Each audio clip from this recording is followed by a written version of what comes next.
성도 여러분, 하늘길 가는 우리들에게 편견을 버리자 라고 하는 제목으로 신닫교회 2018년 두 번째 사경의 말씀을 함께 나누도록 하겠습니다. 우리가 가지고 있는 많은 편견들은 우리가 믿음의 생활을 하는 데 있어서 대단히 큰 장애의 요소 중 하나입니다. 어떠한 것이 우리 가운데 있는 편견으로 자리하고 있는지, 또 이 편견에 대한 잘못된 삶을 살았던 사람들의 모습 속에서 우리가 다시 한번 귀한 은혜를 나누겠습니다. 불란서의 계명주의자였던 볼테르는 편견은 분별력 없는 견해다라고 말했습니다. 유대 바리새인들은 하나님의 구원의 역사에 대한 깊은 편견에 사로잡혀 있었습니다. 그들은 아직까지도 세상의 구원을 위해 이 땅에 오신 길이요 진리요 생명 되신 예수 그리스도를 기다리고 있습니다. 당연히 그들의 구원의 문제도 잘못된 길을 가고 있는 것이죠. 오늘 우리들은 어떻습니까? 생명길을 위한 주님의 길을 오해와 편견에 의해 그 은혜의 축복을 잃어버리고는 있지 않습니까? 오늘 우리들은 우리가 가지고 있는 편견에 대한 인식을 새롭게 고쳐야 합니다. 그렇지 않으면 그 편견은 분별력 없는 그 견해는 안개와 같아서 우리가 이 세상을 여행하는 동안 가장 밝은 빛을 가리고 길 위에서 만나게 되는 가장 훌륭하고 영광스러운 하나님의 영광을 희미하게 만들어 버립니다. 성도 여러분, 복음이라는 것이 무엇인가요? 시대의 소망 407페이지에 보면 인간을 변화시키는 것이다 라고 기록하고 있습니다. 인간의 마음에 일어나는 변화, 곧 인간의 품성의 변화는 살아계신 구주께서 영혼을 구하시려고 역사하고 계심을 보여주는 기적이다 라고 했죠. 그 기적의 역사가 복음이라는 사실입니다. 오늘 우리들에게는 여러 많은 기적들이 필요합니다. 병으로부터, 가난으로부터, 갈등으로부터, 전쟁의 위협으로부터, 인간의 이 모든 내적인 문제로 시작되어지는 이러한 모든 결과들은 정말 우리로 하여금 기적이 있지 않으면 해결될 수 없는 문제로 다가옵니다. 이런 기적이 필요한 시대에 하나님께서는 바로 이 근본적인 인간의 문제인 마음에 일어나는 변화를 복음으로서 우리에게 허락하셨습니다. 사도 바울에 따르면 복음은 모든 믿는 자에게 구원을 주시는 하나님의 능력이 역사하는 기별이더라고 소개하죠. 관계의 회복과 하나님의 능력의 역사는 죄로 인한 생명의 근원으로부터 이름 버림받은 인간이 하나님과의 관계 회복과 회복을 위한 하나님의 능력을 오직 은혜로 주시겠다는 기별인 것입니다. 이 은혜의 진리를 유대인들은 거의 잊어버렸습니다. 그들 스스로 하나님과의 관계의 단절을 회복하고자 애썼던 것이죠. 이것을 바리새주의라고 말합니다. 예수님의 제자들까지도 이 그릇된 정신을 끊어버리지 못했습니다. 구원에 대한 편견이 마음속에 자신도 모르게 자리하고 있었죠. 그래서 그리스도께서는 이 같은 그릇된 정신을 깨우쳐 주기 위하여 늘 기회를 찾고 계셨습니다. 그때 어떤 부자법관이 예수께 나와서 이렇게 여쭈었습니다. 선한 선생님이여, 내가 무엇을 하여야 영생을 얻으리이까?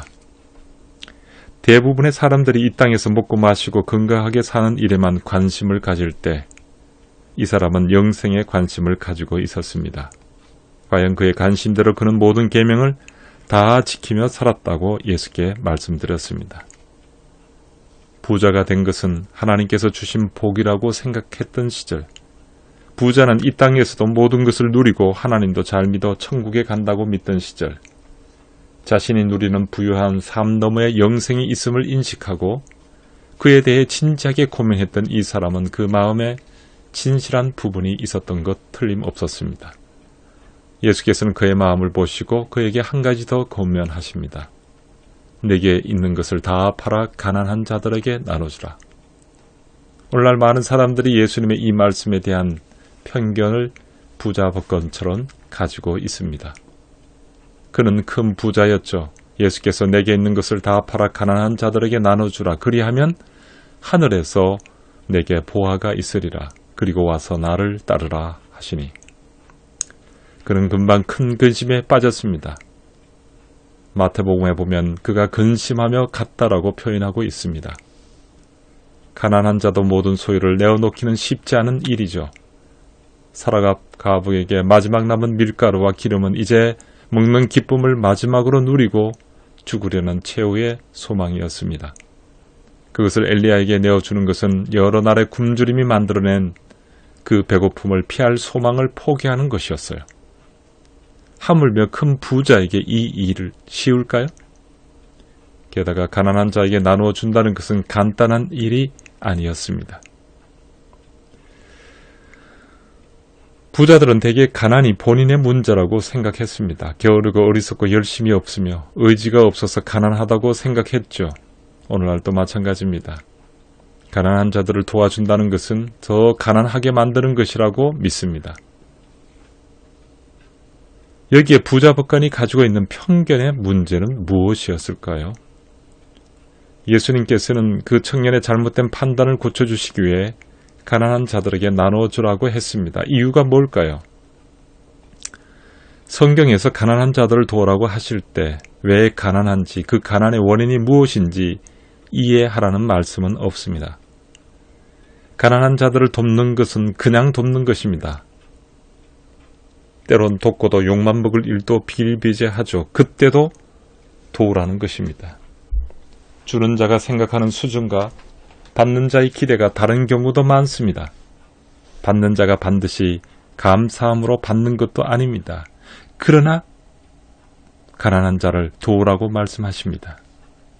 가난한 자들을 돕는 것은 가난의 원인이 다양한 만큼이나 많은 어려움이 있습니다. 그럼에도 한 가지 분명한 것은 가난한 자들은 부자들을 위해 존재한다는 것입니다. 부자들이 천국에 갈 수 있는 길을 여는 것이 가난한 자들입니다. 가난한 자들은 부자들이 천국에 가기 위해 디뎌야 할 징검다리라는 사실이죠. 그래서 마태복음 보면 부자들이 하늘나라의 보화를 쌓아둘 수 있는 유일한 길은 가난한 자에게 나눠주는 것이라고 말하고 있습니다. 일부분을 떼어주라고 하셨다면 아마 부자 법관은 결심하기 쉬웠을지 모릅니다. 하지만 내게 있는 것을 다 팔아라고 말씀하시는 것은 너무나 큰 도전이었습니다. 하나님을 믿고 살아왔다고는 하지만 호주머니에 든 돈이 나를 안전하게 지켜주는 보루였던 시절, 먹고 사는 것뿐만 아니라 사회적 존경과 권세도 돈에서 나왔습니다. 그 돈을 다 내어놓으라니 도대체 뭘 믿고 살라는 말인가? 편견은 여기에서부터 시작되는 것입니다. 우리에게는 하나님의 말씀을 순종하지 않을 수 있는 수만 가지의 핑계가 있습니다. 그래서 하늘나라의 가치를 아는 자만이 자기의 모든 소유를 팔아 값진 진주를 사는 법입니다. 이 땅의 모든 것으로 또 바꿀 수 없는 하나님 나라라는 것을 아는 자만이 그런 과감한 행동을 하게 될 것이고, 그러나 그런 사람은 아주 적습니다. 부자 법관이 고민하는 것을 보시고 재물이 있는 자가 하나님의 나라에 들어가는 것이 낙타가 바늘기로 들어가는 것보다 더 어렵다고 주님은 말씀하셨습니다. 이 말씀을 듣던 제자들은 깜짝 놀랐습니다. 그들도 다른 사람들처럼 부자들은 이 땅에서 누리고 천국에도 갈 것이라고 생각했는데 지금 마른 하늘의 날벼락 같은 말씀을 하고 계신다는 사실입니다. 부자도 못 들어가는 천국을 누가 들어갈 수 있단 말인가? 그때 예수께서 대답하셨습니다. 무릇 사람이 할 수 없는 것을 하나님은 할 수 있느니라. 성도 여러분, 우리가 가난하다고 해서 쉽게 천국에 갈 수 있는 것도 아니고 부자라고 해서 못 가는 것도 아닙니다. 사람은 그 누구도 스스로의 힘으로 하늘나라에 이룰 수 없기 때문입니다. 구원은 오직 하나님께서 주시는 선물입니다. 마음과 목숨과 뜻을 다하여 하나님을 사랑하고 그의 계명에 순종하려는 사람들에게 주시는 선물인 것이죠. 우리는 우리가 알고 있는 수많은 구원의 교리에 대한 오해와 편견을 가지고 있습니다. 누가복음 18장에는 바리새인과 세리의 기도의 비유가 나옵니다. 이 비유를 통해 주님은 우리의 선입견에 일침을 가하십니다. 당시 사람들이 일반적으로 가지고 있었던 선입견은, 이 바리새인은 당시 유대계의 주류를 이루던 교파의 사람들이었고, 세리들은 이와 반대로 당시 점령국인 로마에 협조하면서 자기 동족에게 세금을 수탈하여 로마에 바치는 일을 하고 있었기 때문에 이 둘 중에 누가 의로우냐고 묻는다면 열이면 열 전부 바리새인이 더 의롭다고 할 것은 자명한 일이었습니다. 왜요? 바리새인들은 외적으로 아주 훌륭한 사람들이었고 선한 사람들이었고 열심히 있는 사람들이었습니다.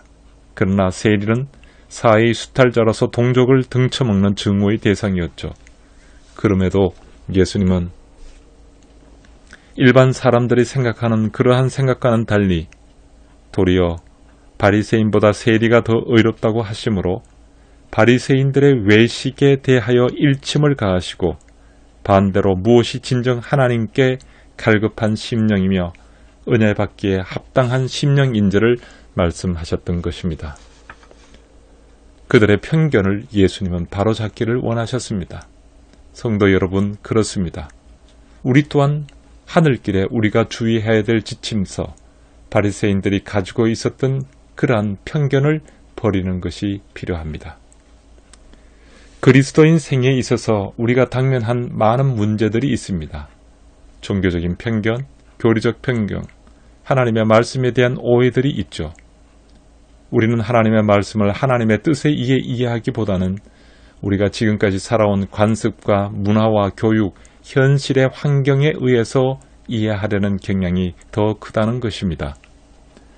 이번 사경의 짧은 기간 동안 성공적인 하늘길을 향하는 우리들에게 하나님께서 사람들 안에서 행하시는 사역의 가장 크면서 중요한 부분이 무엇인지를 조금 살펴보려고 합니다. 성도 여러분, 우리가 어떤 여행 목적지를 두고 길을 떠날 때 가장 중요한 것은 좋은 차도 아닙니다. 빠른 속력도 아니고 평탄한 도로 사정도 아닙니다.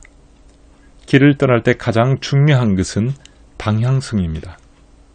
좀 이것을 신앙적인 언어로 표현하면 하나님께서 우리에게 주신 구원의 복음이 무엇인가에 대한 정의를 제대로 하지 않으면 그것을 이루는 접근 방식도 다르게 된다는 것입니다.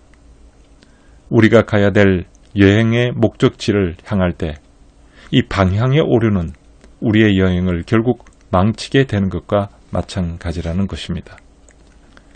예수님 시대 그 당시를 주름잡고 있던 바리새인들의 견해의 가장 큰 실수는 바로 죄에 대한 그들의 정의가 잘못되었습니다. 죄에 대한 그릇된 정의는 바리새인들을 의와 구원에 대한 그들의 정의가 잘못되도록 만들었습니다. 죄에 대한 그릇된 정의는 바리새인들을 의와 구원에 대한 열매 없는, 심지어는 파괴적인 정의로 이끌었습니다. 불행히도 그 문제와 그로 인한 혼란은 1세기 바리새인들과 더불어 사라지지 않았고 그것은 오늘날에도 여전히 살아있어 사람들의 사상에 영향을 끼치고 있습니다. 우리 재림교인들도 사람들이 어떻게 구원을 받는지를 놓고 싸움을 벌이는 데 있어서 바리새인들 못지 않았습니다. 예를 들어 복음의 능력보다는 안식일을 시간 맞춰 지키고 음식을 가려 먹고 절제 생활을 하고 언젠가 사경에서 계시록 14장 12절의 말씀을 함께 생각하면서 성도들의 인내가 여기에 있나니 그들은 하나님의 계명과 예수의 믿음을 지키는 자들이라고 하는 이 말씀을 놓고 방문 중에 차에 뒤에 탔던 두 장로님이 이 예수의 믿음이 예수님을 믿는 믿음이냐 예수님이 가진 믿음이냐를 가지고 하루 종일 언쟁과 다투는 모습을 보았던 적도 있습니다.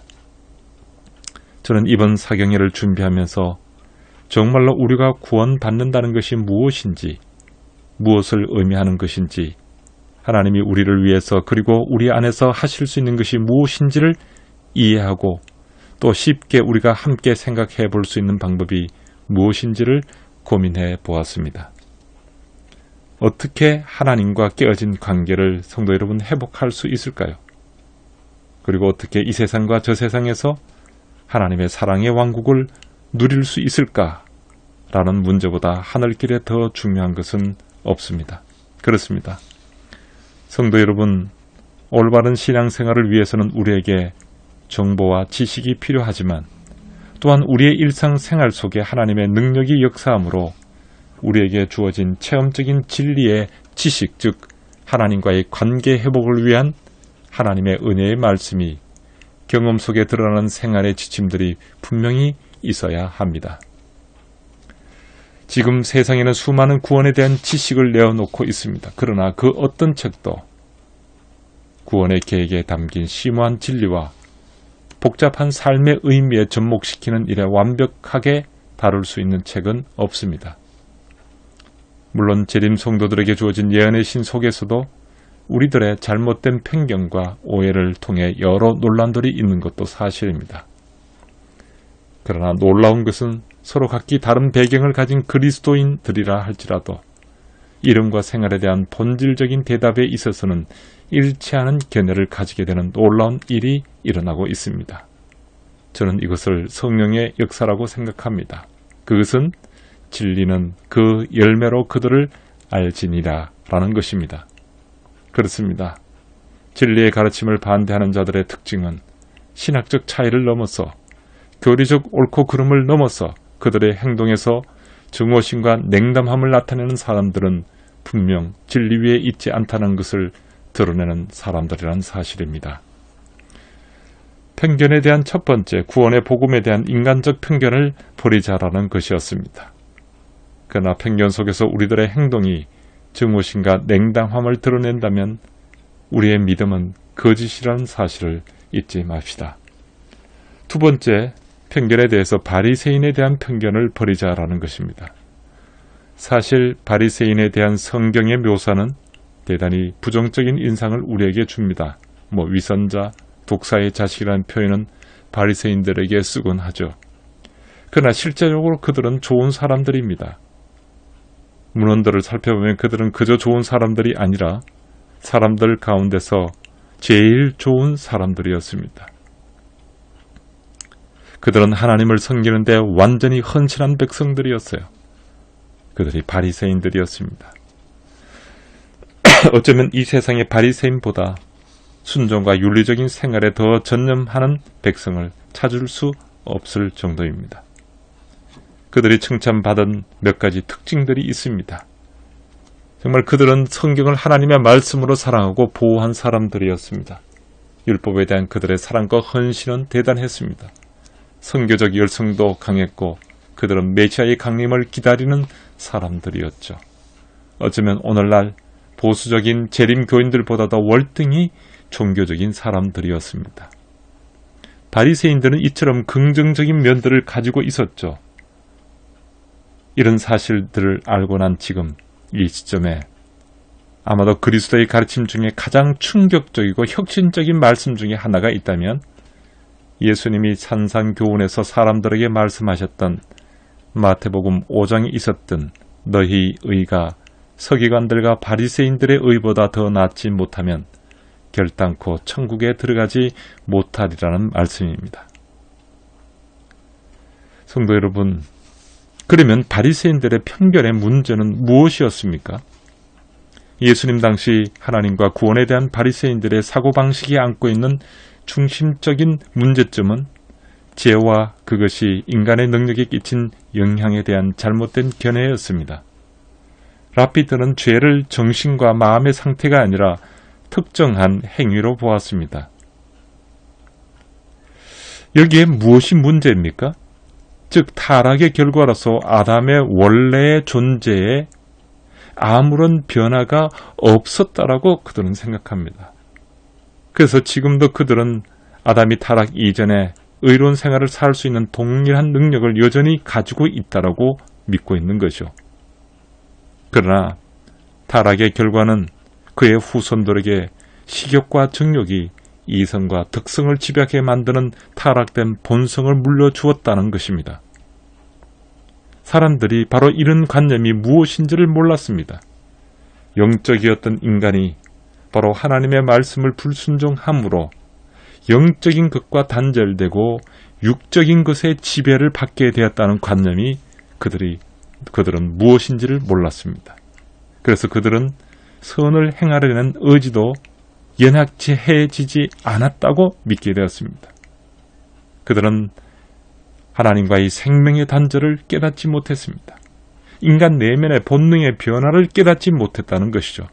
그래서 악을 행하려는 충동은 하나님께 대한 봉사와 토라를 연구하고 묵상함으로, 그리고 그 율법을 일상생활에 적용함으로써 인간이 가지고 있는 자유 선택력으로 통제할 수 있다는 것이었습니다.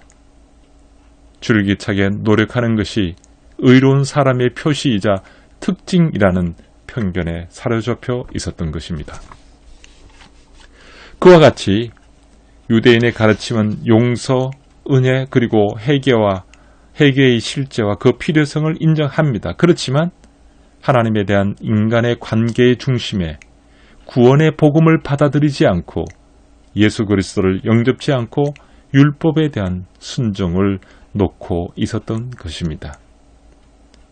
즉 유대교의 문제는 하나님에 대한 사랑과 그 이웃에 대한 사랑에 나타난 율법의 정신을 깨닫고 가르쳤지만 일상생활에 있어서는 순종을 율법주의적으로 법을 지키는 행위적인 것으로 이해하였던 것입니다.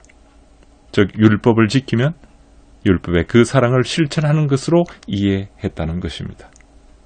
이러한 관점의 유대교가 여러 세기가 지나면서 율법의 역할에 대한 유대인의 인식이 큰 변화를 초래하게 되는데, 그것은 율법의 중요성이 하나님의 은혜스러운 언약의 개념을 가리우게 되었고 율법 준수가 하나님의 백성의 일원이 되는 조건이 되어버렸다는 것입니다.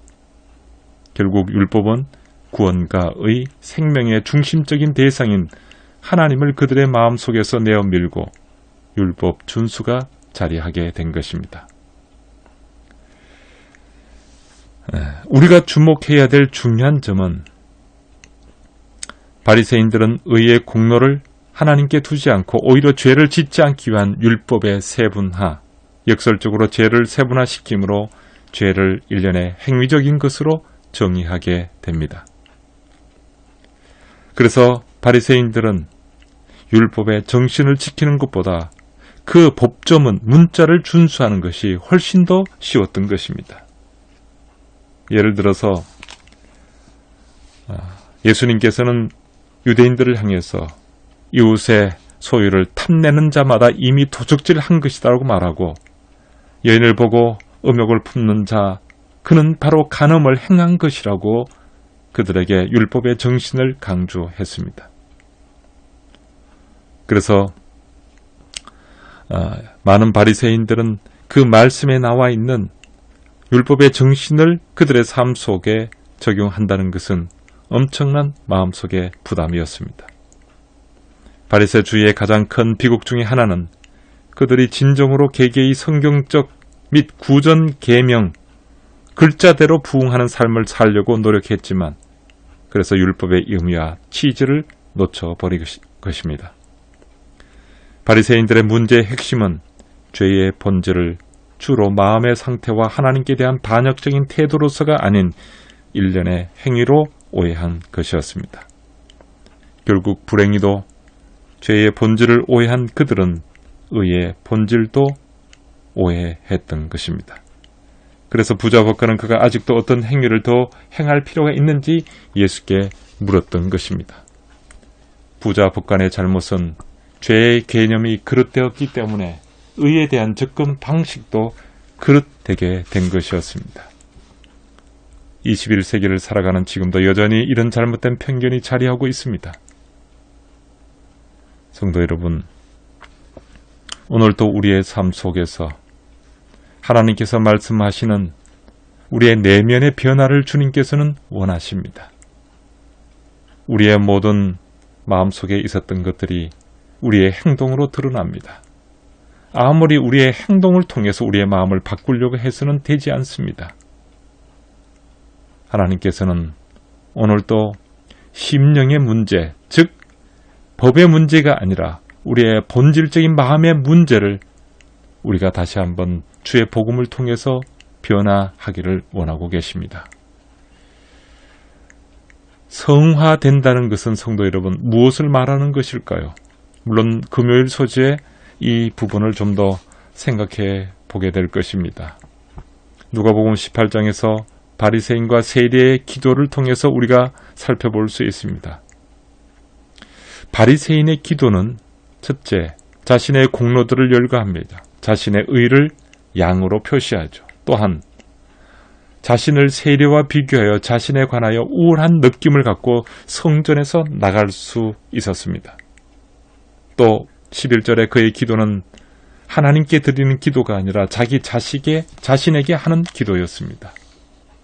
또한 그는 자신의 잃어버린 바 된 상태를 조금도 알지 못했습니다.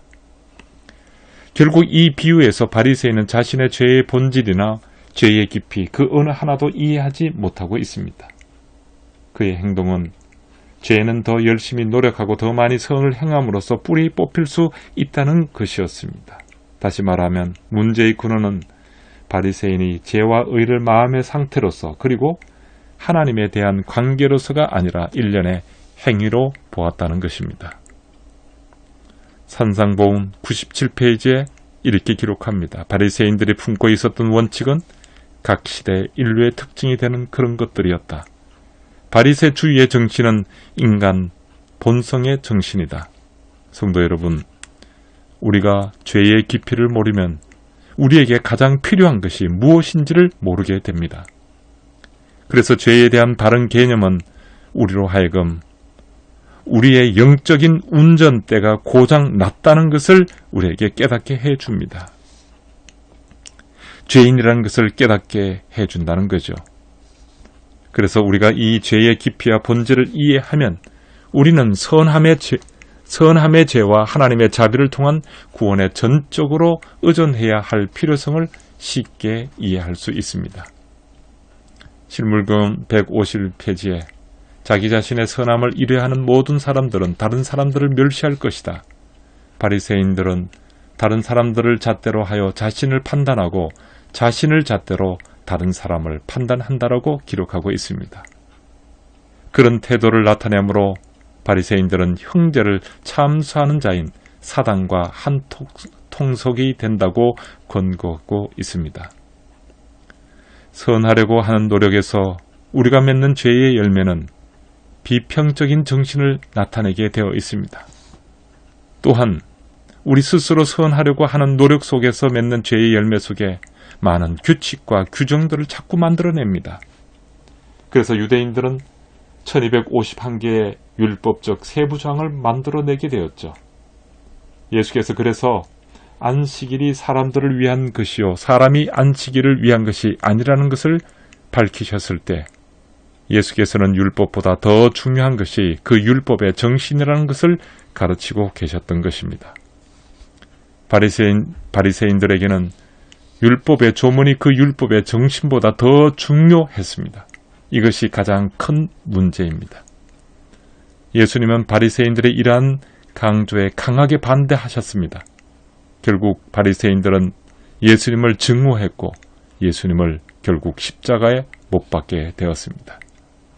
그들이 십자가에 예수님을 못 박는 일에 수행할 역할들을 보면 그들의 영적 혼돈의 극치를 볼 수 있습니다.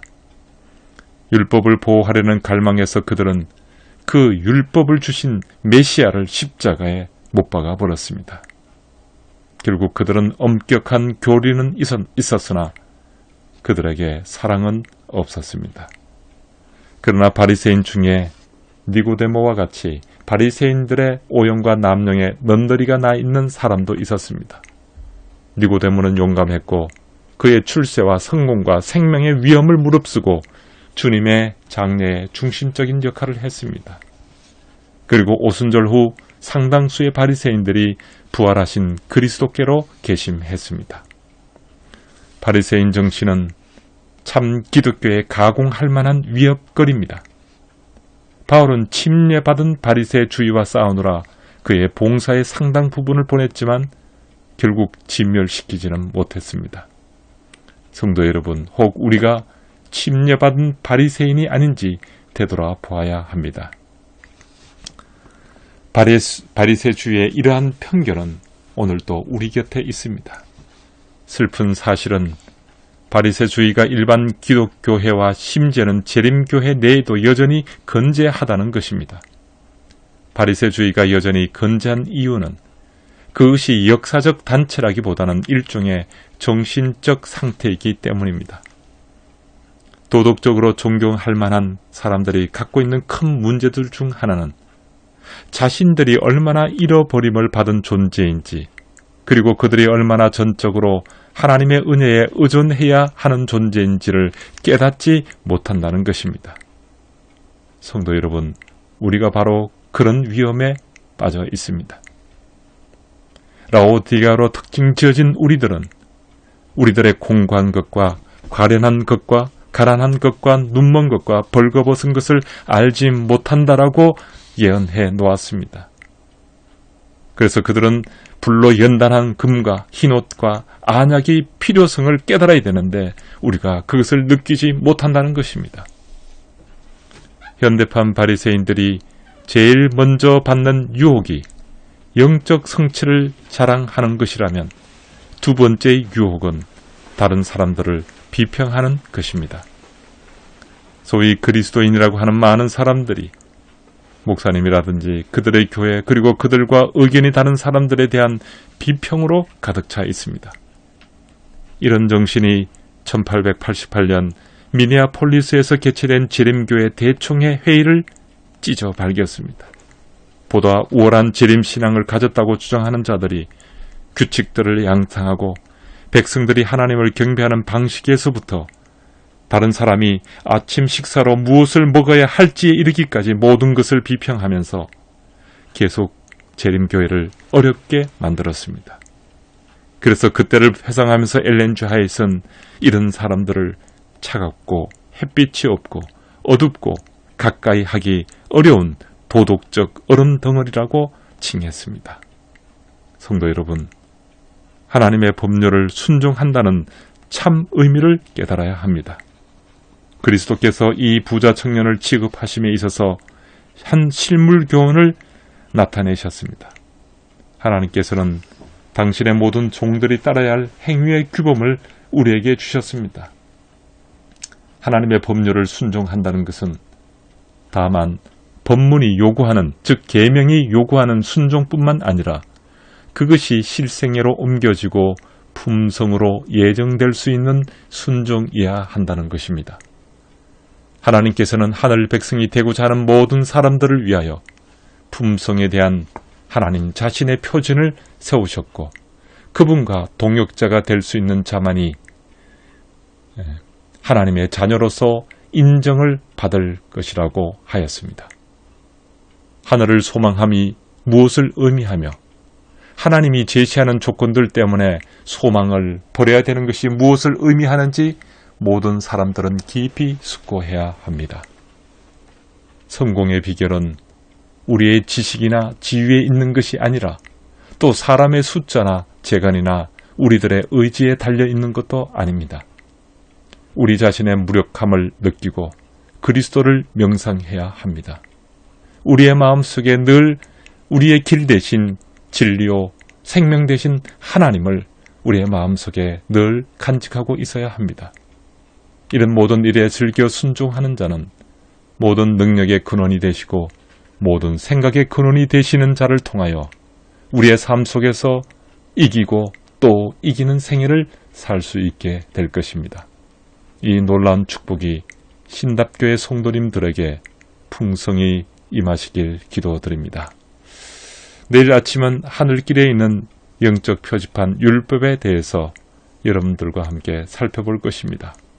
그리고 저녁 시간은 그리스도인들에게 분명한 이해가 있어야 할 원죄의 문제에 대해서 살펴보도록 하겠습니다. 감사합니다.